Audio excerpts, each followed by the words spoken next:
ওয়া বারাকাতুহু। আমার নাম মোহাম্মদ জুবাইর, আমার বাবার নাম মোহাম্মদ জাফর।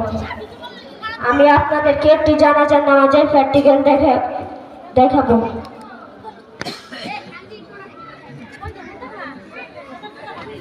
জানাজার নামাজের প্রথম তাকবীরে সালাত, দ্বিতীয় তাকবীরে দুরূদ শরীফ, তৃতীয় তাকবীরে মাইয়িতের জন্য দোয়া করব, চতুর্থ তাকবীরে সালাম ফিরাবো। জানাজার নামাজের নিয়ত: